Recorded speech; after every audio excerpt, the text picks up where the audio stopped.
الحمد لله رب العالمين والصلاة والسلام على رسوله الأمين وعلى آله وصحبه أجمعين. نواصل قراءتنا لكتاب رياض الصالحين للإمام النووي رحمه الله تعالى، وكنا قد وصلنا إلى آخر حديث الباب في باب الإخلاص، وهو الإمام اختار أن يختم باب الإخلاص بهذا الحديث لفائدة عظيمة. قلنا بأن العلماء استنبطوها وقالوا بأن في هذا الحديث ثمرة الإخلاص، فأراد أن يختم هذا الباب بذكر ثمرة الإخلاص. والله أعلم. Donc on a commencé à expliquer, on terminera aujourd'hui Inch'Allah rapidement, l'explication du dernier hadith que l'auteur a choisi pour clôturer le chapitre de la sincérité. Et les savants ont réfléchi sur le sens, pourquoi placer ce hadith-là tout à la fin de ce chapitre-là. Certains ont trouvé que l'imam rahimahullah ta'ala a voulu te montrer la répercussion, le fruit que tu vas récolter lorsque tu seras sincère. Et ce hadith-là est l'exemple parfait. Parce que dedans, on voit 3 hommes bloqués, on voit 3 hommes coincés dans une grotte, et ne va les sauver que ne les sauveront que leurs bonnes actions. Les actions dans lesquelles ils ont été sincères. Et donc, la faïda, elle est ici. Elle est dans le fait que leur sincérité les a sauvés. Et on était arrivé au 3e homme. Et ce 3e homme-là, qu'est-ce qu'il a fait? Il dit: Ya Allah, j'avais un agir, quelqu'un qui travaillait pour moi, un ouvrier, un employé. Et il est parti. Du jour au lendemain, il est parti. Et ce qu'il a laissé comment on pourrait dire en français? Ça a cerné. Comme lorsque vous investissez et que vous allez récolter, ça fructifie. La chose qu'il a laissée, les bêtes qu'il a laissées, cet homme-là, cet ouvrier-là, cet employé-là, eh bien, il s'avérait que Allah il a mis la baraka. Et donc, ça a fructifié. Et donc, du coup, le jour où il est revenu récupérer son haqq, ce gars-là, cet ouvrier-là, eh bien, il a trouvé le triple, ou peut-être plus, en face de lui. Donc, quand il a demandé à son ancien patron: écoute, je suis venu récupérer mon haqq, peut-être que lui, il avait que 2 moutons ou 2 vaches. Eh bien, il lui dit: écoute, tout ce que tu vois là, c'est à toi. Je dis: mais non. Il dit: est-ce que tu te moques de moi? Ouais, j'avais quelques bêtes. Je dis: non, tout ça c'est à toi. Il dit: ce que tu as laissé, voilà ce que ça a donné. Il dit: donc récupère tout. Là, on voit quoi? On voit la sincérité de cet homme-là. On voit l'amana, le dépôt. Parce qu'il aurait pu dire, il aurait pu jouer sur les mots. Personne ne l'aurait su. Parmi les humains. Personne ne l'aurait su. Il lui a donné son haqq, entièrement. Donc, ya Allah, si tu sais que j'ai fait cette action-là pour toi, fafarrij. Alors, ou bien fafrouj, délivre-nous de cette grotte-là. Et cette grotte, et la pierre s'est retirée un petit peu plus, et ils ont pu sortir. Fakharaju yamshun, qala fil hadith. Donc ils sont sortis et ils ont pu fakharaju yamshun, comme ça il dit. Ils sont sortis et ils ont pu marcher. Donc voilà le hadith avec lequel l'imam rahimahullah ta'ala a clôturé son chapitre concernant la sincérité. Est-ce qu'il y a quelque chose d'autre à dire concernant ce chapitre? Je ne pense pas. طيب قال الإمام رحمه الله تعالى باب التوبة. Il nous dit رحمه الله تعالى le chapitre du repentir. التوبة هي الرجوع من معصية الله إلى طاعته. Donc le repentir, c'est le fait de, entre guillemets, sortir de la désobéissance d'Allah pour aller vers son obéissance. الخروج من معصية الله إلى طاعته. Le fait de sortir de la désobéissance d'Allah pour aller vers son obéissance. Et elle est sous forme de catégories. أعظمها التوبة من الشرك التوبة من الكفر. La plus grande catégorie, la plus importante, la plus grave, c'est celle du fait de revenir de la mécréance à l'islam. قل للذين كفروا إن ينتهوا يغفر لهم ما قد سلف. Dis à ceux qui ont mécru à Muhammad, s'ils arrêtent, s'ils se repentent de leur mécréance, يغفر لهم ما قد سلف. On leur pardonnera ce qui est passé. Nous, on pourrait se dire le fait qu'Allah subhanahu wa ta'ala accepte le repentir des mécréants, de ceux qui ont associé, etc. On pourrait dire, mais c'est un sujet c'est classé, c'est bon. Eh bien non, il y a des personnes qui pensent que si elle a fait de la mécréance, si cette personne-là a fait de la mécréance, elle ne pourra jamais revenir vers Allah. Pourquoi? Inna Allah la yaghfiru an yushraka bih. Parce qu'Allah il dit, Allah certes ne pardonne pas qu'on lui associe quelque chose. Le Coran, c'est un livre qui s'explique par lui-même. Allah, il explique son livre lui-même. Donc s'il te dit ici, il ne pardonne pas le shirk, peut-être qu'il t'a expliqué ce verset-là un petit peu après. Et il l'a expliqué. Il a expliqué ce verset-là. Lorsque tu fouilles dans le Coran, le verset que je viens de citer là, il est où? قُلْ لِلَّذِينَ كَفَرُوا إِن يَنْتَهُوا يُغْفَرْ لَهُم مَا قَدْ سَلَفَ. Al-Anfal. Le verset Inna Allah la yaghfiru an yushraka bihi, il est où? Nisa. Celui-là complète celui-là. Là, Allah, il te dit, il ne pardonne pas qu'on lui associe quelque chose. Là, il te dit, dis aux mécréants, s'ils s'arrêtent, s'ils se repentent, eh bien, Allah, il va leur pardonner ce qui a précédé. Là, il te dit, pardonne pas, là, il te dit, pardonne. Celui qui parle, il est unique. Donc, forcément, le message n'est pas multiple. Il y a forcément une façon de rassembler. Dans d'autres versets, dans Surat Az-Zumar, Allah, il dit, قُلْ يَا عِبَادِيَ الَّذِينَ أَسْرَفُوا عَلَىٰ أَنفُسِهِمْ لَا تَقْنَطُوا مِنْ رَحْمَةِ اللَّهِ إِنَّ اللَّهَ يَغْفِرُ الذُّنُوبَ جَمِيعًا. Allah, dans Surat Az-Zumar, il nous dit, Allah pardonne tous les péchés. Dans Surat An-Nisa, il a dit qu'il ne pardonnait pas l'association. Allah, il a dit dans Surat An-Nisa qu'il ne pardonnait pas l'association. Donc, il y a forcément une façon de réunir les textes. Bien sûr que oui. Bien sûr que oui. Il ne pardonne pas pour celui qui est mort dessus. وليست التوبة للذين يعملون السيئات حتى إذا حضر أحدهم الموت قال إني تبت الآن ولا الذين يموتون وهم كفار. Allah il nous dit dans Surat An-Nisa, le repentir n'est pas pour ceux qui, lorsqu'ils agonisent, ils disent ah, c'est bon là, je me repens maintenant. Comme il a fait Pharaon. Pharaon, quand il est passé, qu'est-ce qu'il a dit? Ah, ça y est, je crois. D'ailleurs, c'est venu dans certains récits que lorsqu'il a voulu dire la ilaha illallah, Jibril alayhi salam lui aurait jeté du sable dans la bouche pour ne pas qu'il dise la ilaha illallah.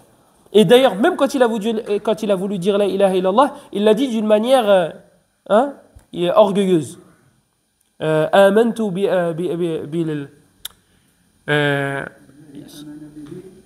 je crois que c'est Yunus. Illa alladhi amanat bihi banu Israël wa ana min al-muslimin. Donc il a dit moi j'ai cru en la divinité en laquelle a cru les Banu Israël. Il dit la ilaha illallah, j'ai cru en Allah. Pourquoi la divinité en laquelle a cru Banu? Parce qu'il ne voulait pas dire la ilaha illallah, il ne voulait pas dire Allah. Donc le repentir à ce moment-là, il est trop tard. Donc Allah il te dit je ne pardonne pas qu'on m'associe quelque chose dans un contexte. Allah il te dit je pardonne tous les péchés dans un autre contexte. Celui-là il est à mettre à sa place et celui-là il est à mettre à sa place. Chacun à sa place. Donc Allah subhanahu wa ta'ala accepte le repentir même de celui qui revient de la mécréance, même pour celui qui fait du shirk. Et ça c'est la plus grande tauba, c'est celle-là. Vous avez ensuite al-kaba'ir. Vous avez ensuite le fait de se repentir des grands péchés. Se repentir d'un grand péché en demandant pardon à Allah. Et la majorité des savants voient que tu ne peux pas effacer un grand péché si ce n'est en passant par le repentir. Donc tu ne peux pas effacer un grand péché si tu ne t'en repens pas. Certains savants ont fait quelques exceptions. Imam Ahmed rahimahullah par exemple, il voit que birrul walidah qad yukaffiru adh-dhunub. Birrul walidah qad tukaffiru adh-dhunub. Donc le fait d'être bon envers sa mère peut effacer des grands péchés. Peut effacer des grands péchés. Mais toub, repens-toi et sois bon envers ta mère. Pourquoi le repentir, c'est pas difficile. Certains savants aussi, et c'est un avis qui est très fort et qui est soutenu par l'imam Ibn Hazm et Ibn Taymiyyah, rahmatullahi alayhima, donc certains savants voient que le hajj efface les grands péchés aussi. C'est un argument c'est un avis qui est très fort en termes d'argument, mais pas en termes de nombre. Il n'y a pas beaucoup de savants qui sont d'accord avec cela. Mais l'argument est très fort. Le hadith qui parle du hajj, qui te dit celui qui fait le hajj correctement, il reviendra comme le jour où sa mère l'a enfanté. Taïb, toi, le jour où tu es venu au monde, tu avais des petits péchés ou des grands péchés? Comme le jour où sa mère l'a mis au monde. Tu n'avais rien. Donc l'image que le prophète sallallahu alayhi wa sallam a donnée, elle n'est pas anodine. C'est pour te dire, tu reviendras avec rien comme péché. Et un frère, je sais plus c'était dans quelle ville, je sais même plus si c'était ici ou pas. Il m'a dit, mais ça veut dire nos hasanat aussi, elles sont effacées. Ben, ça sert à quoi de faire le hajj? Non, ce sont les mauvaises actions qui sont effacées. Ce sont les mauvaises actions.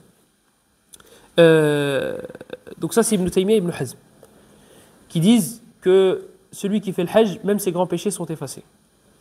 Et vous avez Shahrul Ramadan, le fait de jeûner le mois du Ramadan, et là très peu de savants disent que le jeûne du mois du Ramadan expie les péchés. Mais il y a un truc qu'il faut savoir. Si c'est en rapport avec un des droits des enfants de Adam, avec un humain, il va falloir que tu passes par cet humain. Moi j'ai volé le vélo d'un frère, et je dis astaghfirullah, mais je garde le vélo. Il faut que je lui rende le vélo. Taïb, j'ai fait de la médisance dans son dos. Je dis astaghfirullah et tu vois, tant pis pour lui. Non. Et il est là le danger dans le fait de faire un péché qui est en rapport avec quelqu'un d'autre. C'est que c'est son haqq. Et le prophète sallallahu alayhi wa sallam a appelé celui qui prend les huquq des gens, comment il l'a appelé? Mouflis. Il l'a appelé le fauché. Le prophète sallallahu alayhi wa sallam, il dit à ses compagnons, le hadith fi sahih muslim. قال صلى الله عليه وسلم أتدرون ما المفلس? Est-ce que vous savez qui est le fauché?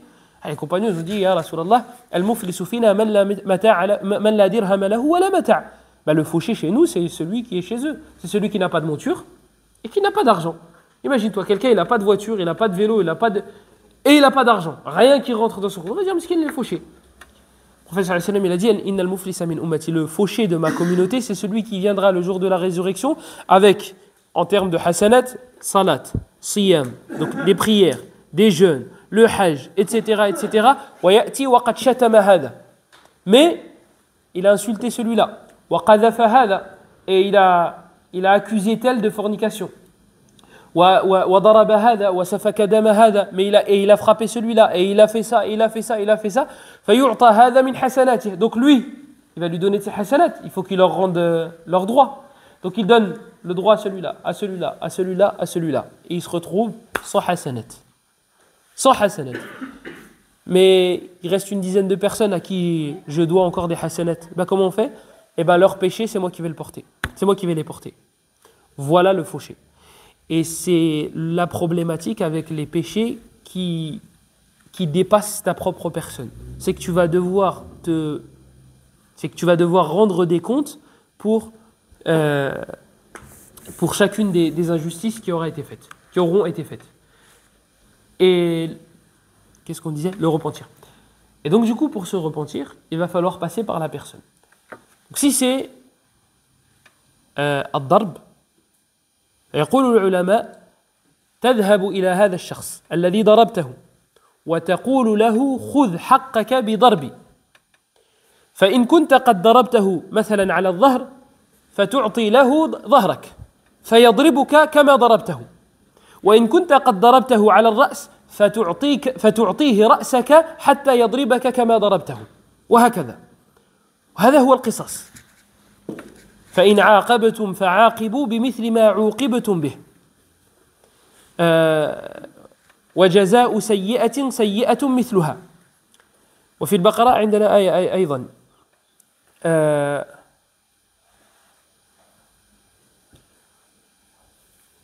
في سورة البقرة عندنا آية كذلك فمن اعتدى عليكم فاعتدوا عليه بمثل ما اعتدى عليكم. Et donc, si c'est de la médisance, tu vas devoir te corriger la médisance d'une certaine manière. Si tu as frappé une personne, tu vas devoir te corriger d'une certaine manière. Et si c'est des insultes dans son dos, tu vas devoir te corriger d'une certaine manière. Alors si c'est tapé, si tu as tapé une personne, comment elle va récupérer son droit? Tout simplement la loi du talion. C'est quoi? C'est œil pour œil, dent pour dent. Tu lui as mis une claque dans le dos, donne-lui ton dos et il te rend la claque. Tu lui as mis une claque sur la tête, donne-lui ta tête et laisse-le te mettre une claque. Etc. Et ça, Allah subhanahu wa ta'ala, il a fait allusion dans 3 versets dans le Coran. Dans Shura, dans le Nahl tout à la fin et dans le Baqarah. Donc en gros, c'est la loi du talion.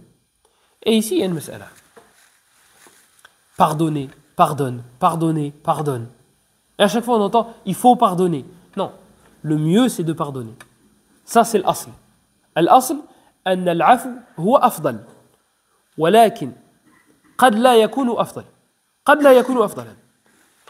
Le fait, on entend à chaque fois, il faut pardonner, il faut pardonner. Non, c'est mieux de pardonner. Mais c'est pas il faut pardonner. J'ai le droit de récupérer mon droit. C'est mon haqq, j'ai le droit de le récupérer. J'ai le droit. Mais c'est vrai que le mieux, c'est de pardonner. Mais ça, c'est la base. La base, c'est que c'est mieux de pardonner. Mais dans certains cas, le mieux, ce n'est pas de pardonner. Dans certains cas. Dans quel cas, par exemple? Une personne, elle vient te voir et elle te dit, excuse-moi, voilà, j'ai fait de la médisance, est-ce que tu me pardonnes? Irtabtuka, j'ai fait de la médisance dans ton dos, j'ai dit quelque chose que tu détestes. Est-ce que tu me pardonnes? Je te pardonne, il n'y a pas de souci. Le lendemain, il revient te voir, il te dit, j'ai refait de la médisance sur toi. Est-ce que tu me pardonnes? Je te pardonne, il n'y a pas de problème. 3 jours après, il revient te voir, il te dit, j'ai refait de la médisance. Hada, lui, si tu lui dis, je te pardonne pas, peut-être que ça va le choquer. Ça va lui mettre un coup, il va dire, oh, c'est bon, j'arrête. Là, c'est bon, j'arrête. Eh bien, dans son cas à lui, peut-être que c'est mieux de ne pas lui pardonner. Quelqu'un qui frappe, il frappe, personne ne lui rend les coups. Et un jour, tu décides de rendre les coups. Il s'arrête. Et il se dit, ah non, ça va avoir des répercussions parce que si je tape, il va me rendre les coups. Donc j'arrête. Lui, dans son cas à lui, c'est mieux de ne pas lui pardonner. Donc en fait, pardonner, ça va être du cas par cas. Il y a des gens à qui, si tu pardonnes, eh bien, il va profiter pour continuer la justice. On a tous déjà eu affaire à des gens, ils poussent le bouchon. Ils poussent, jusqu'à ce que tu t'énerves. Le jour où tu t'énerves, il devient tout gentil. Eh bien, ça, c'est le genre de personne avec qui il ne faut pas être gentil. La gentillesse avec lui, ce sera de la faiblesse. La gentillesse avec lui, ce sera de la faiblesse. Donc, c'est du cas par cas. Al-asl, anna al-afwa huwa afdal. La base, c'est que pardonner est meilleur. Et c'est ce qu'a fait Abu Bakr radiyallahu anhu lorsque Allah a fait descendre le verset. Mais dans certains cas, le mieux, ce sera de ne pas pardonner. Il y a des gens comme ça qui jouent. Il y a des gens qui dépassent les limites. Et jusqu'au jour où ils entendent bah, « je te pardonne pas », et là, ils s'arrêtent.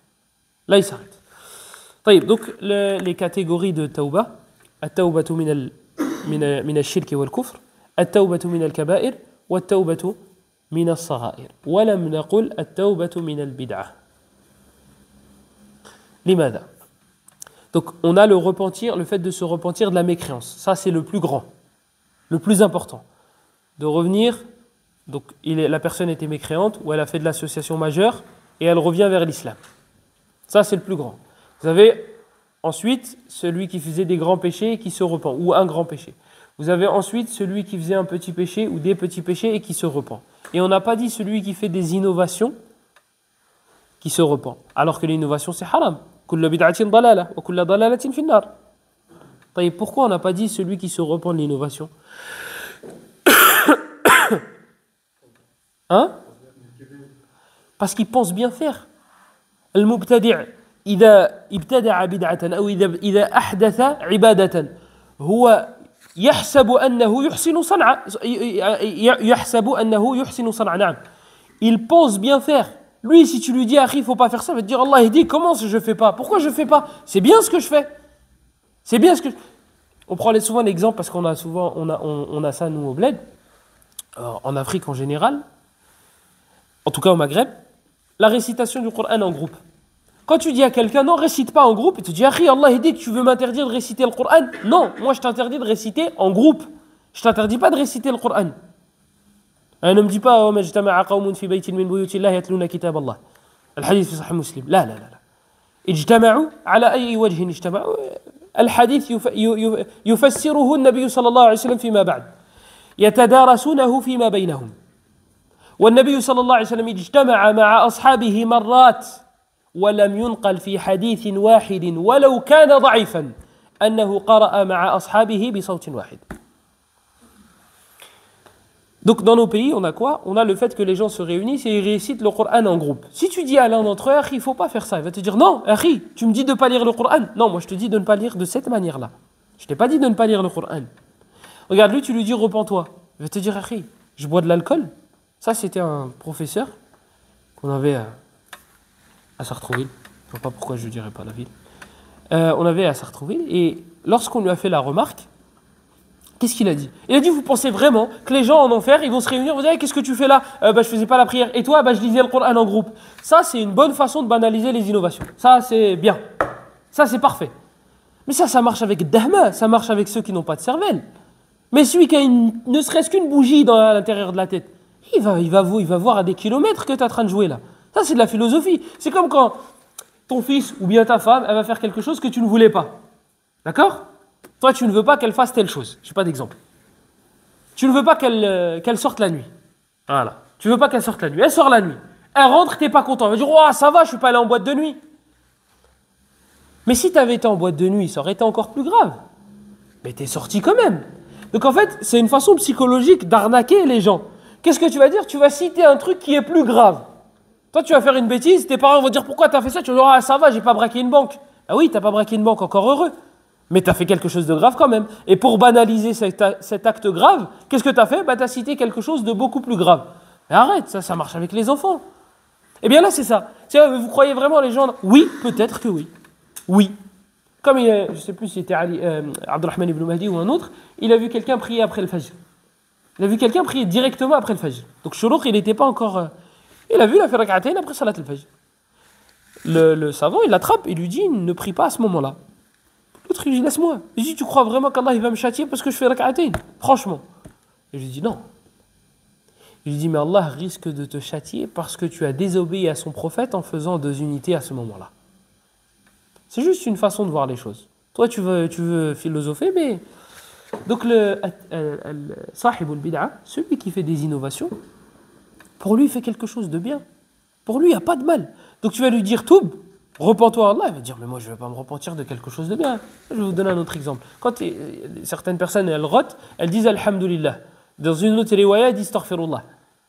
Quand ils rotent, ils disent Alhamdulillah ou bien ils disent Astaghfirullah. Taïb. Le prophète, il a dit ni ça, ni ça. Quand on éternue, le prophète il a dit dites alhamdulillah. Là, il n'y a pas de problème.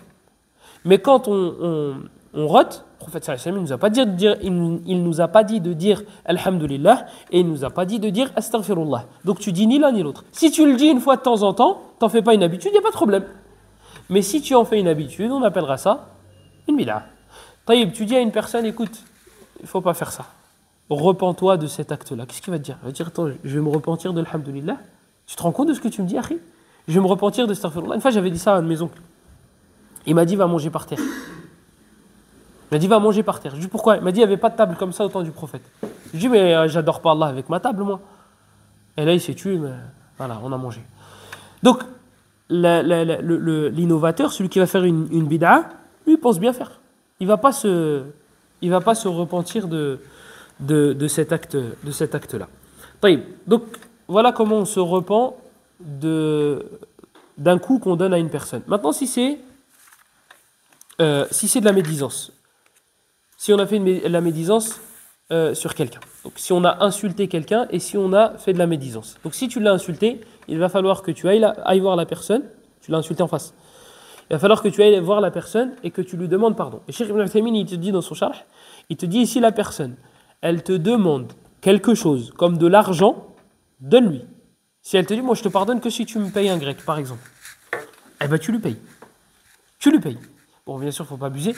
Hein, tu as mis une petite claque vite fait et il te dit je veux 35 euros de dommage. Il ne faut pas abuser non plus. Mais, pour vous dire, d'ailleurs, vous savez, on a grandi en faisant des injustices, mais instinctivement. Tu vois, je suis coupé les cheveux, il met une tarte après Dieu, je le baptise. Mais non, pas comme ça. Pas comme ça. Si tu veux le baptiser, bon, déjà, on est musulmans, normalement, on ne se baptise pas, mais baptise-le pas comme ça. Parce que ça, c'est du dhulm, ça, c'est une injustice. Et il y a certaines injustices, ça peut les marquer à vie. Comme par exemple le fait de se moquer de son poids. Il y a des gens, ils mangent bien, il y a des gens, ils mangent même pas bien et ils grossissent vite. Et ça devient la risée. Et on vanne, et on vanne, et on vanne. Bon, on a 20 ans, 30 ans, plus que 20 ans. Tu rigoles, on rigole entre nous, etc., etc. Nos personnalités sont forgées. Il y a très peu de chances que je rentre chez moi en pleurant. Il y a très peu de chances. Mais tu parles à un gars qui a 13, 14 ans. Sa personnalité, elle est encore fragile. Lui, il n'a pas confiance, etc., etc., etc. Peut-être que lui, il va rentrer, il ne va pas te le dire. Peut-être qu'il va rentrer, il va pleurer chez lui. Et peut-être qu'il va se considérer comme le plus gros de la terre, comme le plus moche, comme le plus... Tu ne sais pas le degré d'injustice que c'est auprès d'Allah, ça. وَتَحْسَبُهُ هَيِّنًا وَهُوَ عِنْدَ اللَّهِ عَظِيمٌ. Vous avez l'impression que c'est rien, alors qu'aux yeux d'Allah, c'est énorme. Même quand on va pour... et je sais, je suis père. Même quand on va pour gronder les petits et qu'on va leur donner des caractéristiques... Hein, vous savez, on a tous ramené des notes. Voilà, on est parents, mais aussi on est enfant. On a été enfant. Tu ramènes une note, tu ramènes, je sais pas moi, 6 sur 20. Et ton père, il dit Ahmar. Tu sais, ce mot Ahmar, Hashakum, il peut rester dans ma tête et il peut rester longtemps. Surtout si j'ai de l'estime pour toi.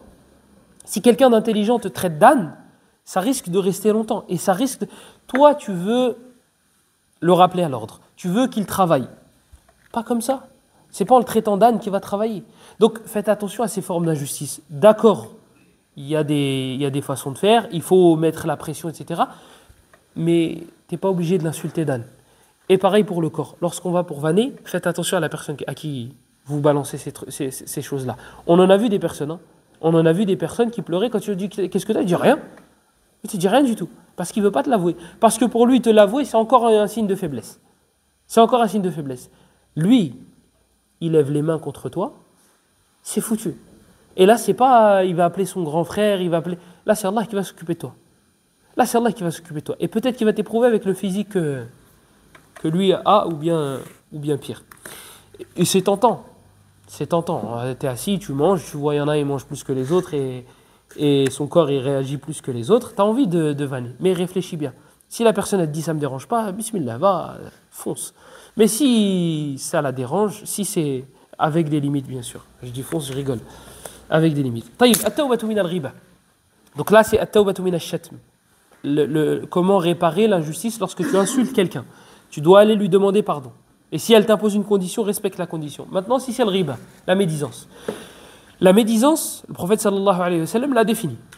On n'a pas besoin d'autre définition. قال النبي صلى الله عليه وسلم ذكرك أخاك بما يكره. فهي حقيقة وليست كذبة. Donc le prophète sallallahu alayhi wa sallam nous a défini la médisance. Il nous a donné la définition.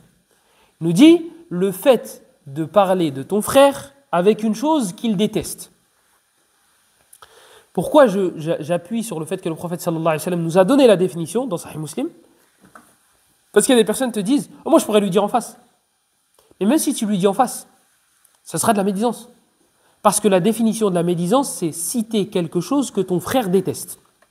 Que ton frère. Donc si tu parles sur les mécréants, ce n'est pas de la médisance. Voilà, gardez-la dans un coin de votre tête si vous voulez parler sur vos collègues. Mais dhikruka akhaka bima yakrah, c'est le fait de parler de ton frère, donc muslim, innamal mu'minuna ikhwa, le fait de citer quelque chose que ton frère déteste. Donc, c'est vrai. On n'a pas parlé de mensonge. Donc, le justificatif, le premier, ne marche pas. Ouais, moi, je pourrais lui dire en face. Ça ne marche pas. Puisque c'est de la médisance. Le fait de citer quelque chose qu'il déteste. Il n'a pas précisé, alayhi salam, dans le dos ou pas dans le dos. Deuxième justificatif, c'est quoi? Ouais, mais c'est vrai. Oui. Le riba, c'est vrai. Le buhtan, c'est faux. Mais là, le riba, c'est vrai. Donc, ces deux justificatifs ne marchent pas. C'est vrai, et je peux lui dire en face, c'est justement ça la médisance. C'est ça le problème avec la médisance. C'est que c'est vrai, mais c'est quelque chose qu'il déteste. Que tu le dises dans le dos ou pas, peut-être dans le dos, c'est pire. Mais ça restera de la médisance si tu lui dis en face. Maintenant, si tu le prends dans un coin et tu lui dis voilà, tu as un défaut, il y a ça, faudrait que tu le corriges. Là, c'est pas de la médisance. Même s'il déteste. Là, c'est nasiha. Là, c'est le bon conseil. Mais nasiha, pas fadiha. Nasiha, c'est le bon conseil, ce n'est pas le fadiha. Fadiha, c'est humilier. Donc tu dis par exemple devant tout le monde, tu dis oh, lui il a un défaut, il a ça. Et franchement, c'est un conseil, hein, mais il faudrait que tu te corriges. Non, bah non, tu le dis devant tout le monde, c'est pas une... Et celui qui a appelé ça fadiha, c'est Shafi'i. Rahimahullah ta'ala. Il a dit que ça c'était une fadiha, le fait de le dire devant devant tout le monde. Donc, comment maintenant corriger la médisance si tu en as fait? Les savants divergent. Certains, ils te disent, tu vas voir la personne aussi, comme dans le shatm, comme lorsque tu l'insultais. Tu vas voir la personne et tu lui dis, voilà, j'ai dit ça, est-ce que tu me pardonnes? Mais le mieux, c'est quoi? Si la personne ne le sait pas.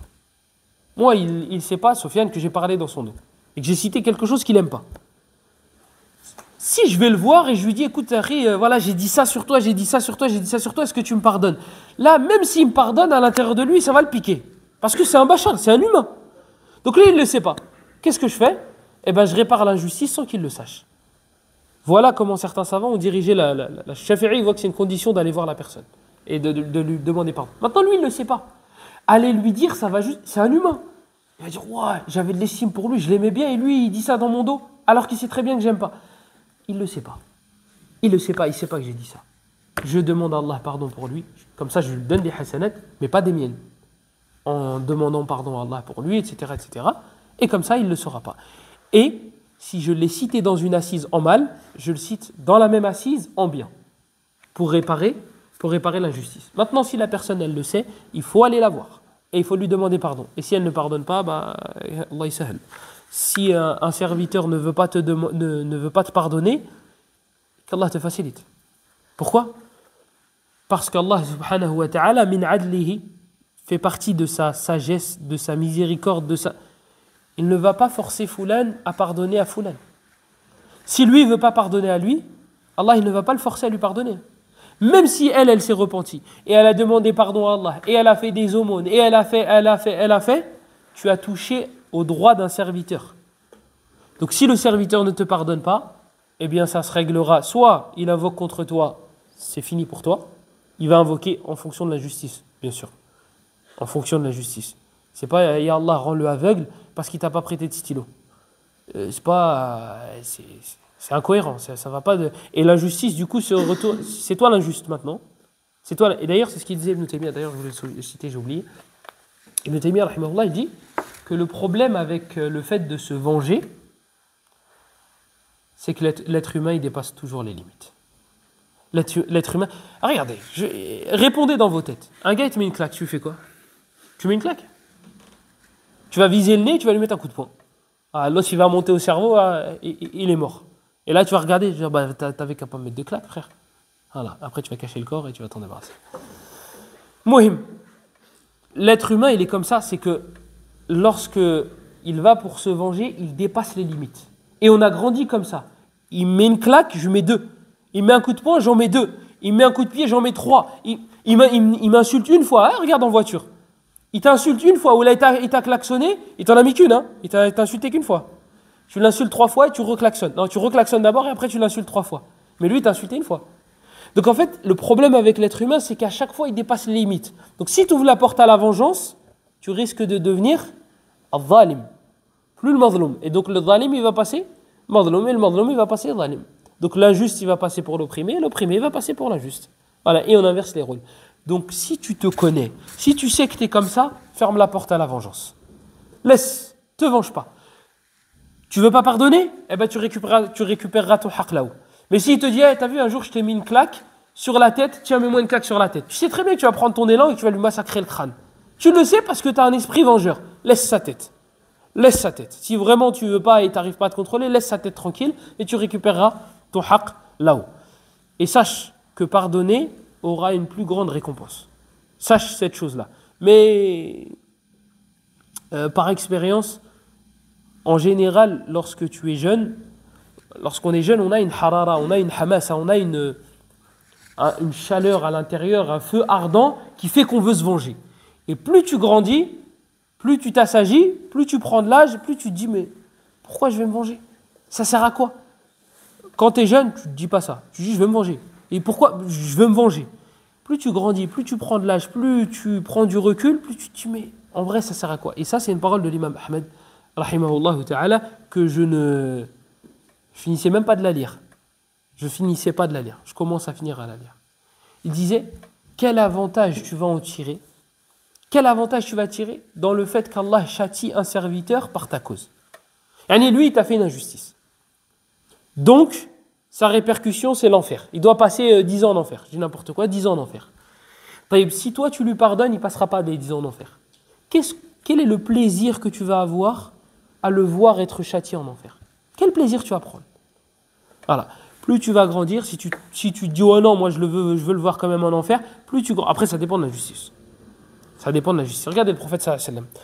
Lorsqu'un homme il est venu se convertir à l'islam, le prophète il a regardé ses compagnons et leur a fait signe de tuez-le. Tuez-le avant qu'il parle.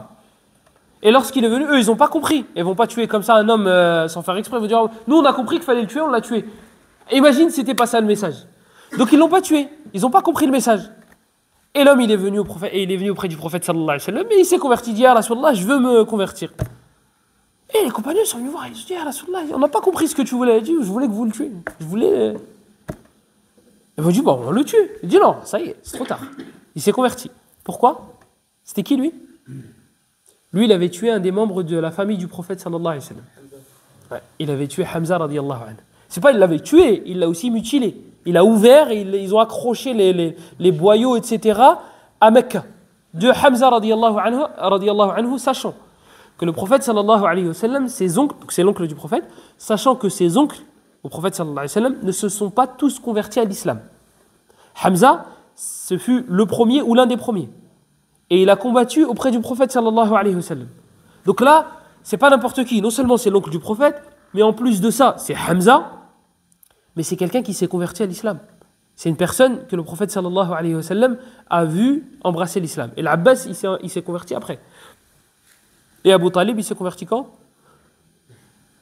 Jamais. Innaka la tahdi man ahbabt. Abu Talib, lorsqu'il est mort et qu'il ne voulait pas dire la ilaha illallah, Allah subhanahu wa ta'ala a fait descendre le verset, tu ne guides pas ceux que tu aimes.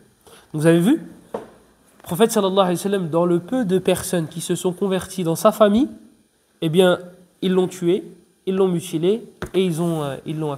Donc le prophète sallallahu alayhi wa sallam ne voulait pas pardonner à cet homme-là. Ne voulait pas lui pardonner. Pareil, celui qui a tué sa fille, alayhi salatu salam. Le prophète sallallahu alayhi wa sallam, qu'est-ce qu'il lui a dit? Il a dit, je veux pas voir je veux pas te voir. Tu te convertis, je peux pas dire non, tu te convertis pas. Mais il lui a dit, alayhi salatu salam, si tu peux faire en sorte que je ne vois pas ta tête, fais-le. Parce qu'il a tué sa fille. Donc, ça reste un humain. Donc le mieux c'est de pardonner, oui, mais on reste des humains. On reste des humains. Et lorsque vous fouillez dans les invocations des prophètes, vous allez voir les différences qu'il y a entre eux, les différences de niveau, même s'ils sont tous hauts, et ils sont tous élevés. Mais vous allez voir que Nuh alayhi salam, qu'est-ce qu'il a dit dans Surat Al-Qamar? Inni maghloubun fantasir. Et il a invoqué pour que son peuple soit anéanti. Et c'est ce qui s'est passé. Avec le déluge, etc., etc., etc. Son peuple a été anéanti. Lorsque vous fouillez Ibrahim alayhi salam, il n'a pas fait d'invocation pour que son peuple soit anéanti. Au contraire. In tu'adhibhum fa in Isa alayhi salam aussi, c'est la dua que je vais citer, c'est Isa alayhi salam. Isa alayhi salam, lorsque les gens de son peuple ont demandé une table servie. Une table, il y a de la nourriture dessus et elle descend du ciel. Il demande un signe aussi énorme. Allah, qu'est-ce qu'il leur a dit? Si je fais descendre cette table-là, et que vous ne croyez pas après ça, je vais vous châtier comme j'ai jamais châtié quelqu'un. Le signe, il est trop gros, il est trop énorme pour que tu dises, non mais en fait, t'as vu, c'est peut-être un nuage. C'est peut-être... Le signe est trop gros. Je te fais descendre une table, il y a de la nourriture dessus. Donc là, si tu ne crois pas après ça, le châtiment, il va être terrible. Et qu'est-ce qui s'est passé? Eh bien, il y en a qui n'ont pas cru. Une table qui descend du ciel avec de la nourriture dessus. Il y en a qui n'ont pas cru. Et ça, qu'est-ce qu'il a dit? In tu'adhibhum fa innahum ibaduk wa in taghfir lahum fa innaka antal ghafurur rahim. Fa innaka antal azizul hakim. Justement, c'est pas ghafur rahim. Aziz hakim, yani ana qadirun ala ou anta qadirun ala an tu'adhibahum. Fa in lam tu'adhibhum fa anta ma'a dhalika azizun wa hakim. Donc Isa alayhi salam, qu'est-ce qu'il a dit? Ils n'ont pas cru. Certains d'entre eux n'ont pas cru. Il dit Allah, si tu les châties, ce sont tes serviteurs. Et si tu leur pardonnes, alors tu es le Tout-Puissant et le Sage. Il a quand même voulu... Nous, qu'est-ce qu'on aurait dit? T'imagines? Tu as un lien spécial avec Allah. Eux, ils te disent, écoute, fais descendre, dis à Allah de faire descendre une table servie du ciel. D'accord, mais Allah il vous a dit, si vous n'y croyez pas, il va vous châtier sévèrement. Non, non, non, Wallah, on va y croire, Wallah, on va y croire. Ya Allah, il fait descendre la table. Ah non, nous, on n'y croit pas. Qu'est-ce que tu vas dire? Ya Allah, anéantis-le. Rends-le aveugle avant de mourir. Fais en sorte qu'il cherche la mort et qu'il ne la trouve pas. Voilà. Isa alayhi salam, il a invoqué en leur faveur. Ibrahim alayhi salam, il a invoqué en leur faveur. Quand il a rencontré les deux anges qui sont passés par chez lui pour lui annoncer la nouvelle de ses enfants, mais eux, ils passaient par là pour aller châtier le peuple de Lot alayhi salam. Quand Ibrahim il a entendu que les deux anges ont été envoyés pour châtier le peuple de Lot, il a commencé à débattre avec les anges. Qu'est-ce qu'il leur disait? Non, attendez. Non, laissez-les. Non, peut-être que. Non, peut-être que. Laissez-leur encore un peu de temps. Le peuple de Lot, vous savez c'est quoi? C'est les homosexuels. Pareil, comment on aurait dit? Ya Allah, enlève-leur la vue, enlève-leur ça, parce la haine va prendre le dessus. Hein? Ibrahim alayhi salam dit non, laisse-les. Et là, l'ordre d'Allah est descendu. Ça y est, khlas, arrête de débattre. Et il s'est arrêté. Donc la miséricorde, et d'ailleurs Allah l'a décrit comme tel. Il a dit que c'était quelqu'un, Ibrahim alayhi salam, de doux et de miséricordieux. Miséricordieux, pas faible. C'est pas pareil. Ibrahim alayhi salam, il n'était pas du tout faible. Et Mohammed sallallahu alayhi wa sallam, pareil. Lorsque les gens venaient le voir, les compagnons, disaient Ya Rasulallah, ud'u alayhim, invoque contre eux, contre les mécréants. Ils ont fait. Qu'est-ce qu'ils répondaient? Inni lam ub'ath la'anan wa innama bu'ithtu rahma. Il disait, alayhi salatu salam, je n'ai pas été envoyé pour maudire. Moi, je n'ai pas été envoyé pour Ya Allah maudit-elle, Ya Allah maudit-elle, Ya Allah maudit-elle, Ya Allah anéantit-elle. Il dit, lam ub'ath la'anan wa innama bu'ithtu rahma. Il dit, alayhi salatu salam, mais j'ai été envoyé par miséricorde. Et ça, c'est le verset qu'il y a dans Surat Al-Anbiya. Wa ma arsalnaka illa rahmatan lil alamin. Et nous ne t'avons envoyé que comme miséricorde pour l'univers. C'est une miséricorde, alayhi salatu wassalam. Donc, le pardon est meilleur, mais tu restes un humain. Et tu as le droit de ne pas pardonner. Il y a des gens qui te font la morale parce que tu ne veux pas pardonner à certaines personnes qui ont dépassé les limites. J'aime bien, il y a certaines personnes, je dis, ouais, moi je ne pardonne pas à tel parce que j'ai testé et j'ai vu qu'il dépassait plusieurs fois les limites et lui pardonner, c'était pas bon. Qu'est-ce que tu dis? Non, cette fois, ce sera la bonne. Et non, mais t'inquiète, cette fois, c'est la 7e fois. Il faut combien pour... on arrondit à 10, on attend qu'il fasse... Non, il y a des personnes, il faut les stopper. Il faut les arrêter. Surtout que ce sont des fois des injustices qui vont loin, qui sont très graves. Et donc, les stopper, ce serait peut-être la solution. Après, il y a des gens... tu dis, écoute, si tu fais ça, je vais invoquer contre toi. Il te dit, invoque. Je dis Amin. Là, il faut chercher de la foi dans son cœur. Si une personne, elle te dit, je te fais des injustices, et si tu veux invoque, et moi je dis Amin, il y a un sérieux problème. Il y a un sérieux problème. Si la personne n'a pas peur d'Allah, de qui elle va avoir peur? Et il a parlé de At-Tawbatu ma'al Israr. At-Tawbatu ma'al Israr, mais je n'ai pas appris et je n'aime pas lire. Donc, je ne vais pas le citer tant que je ne l'ai pas appris. Subhanakallahu wa bihamdika ashhadu an la ilaha illa anta nastaghfiruka wa natubu ilayk wa sallallahu wa sallam wa baraka ala nabiyyina Muhammad wa ala alihi wa sahbihi ajma'in wa barakallahu fikum.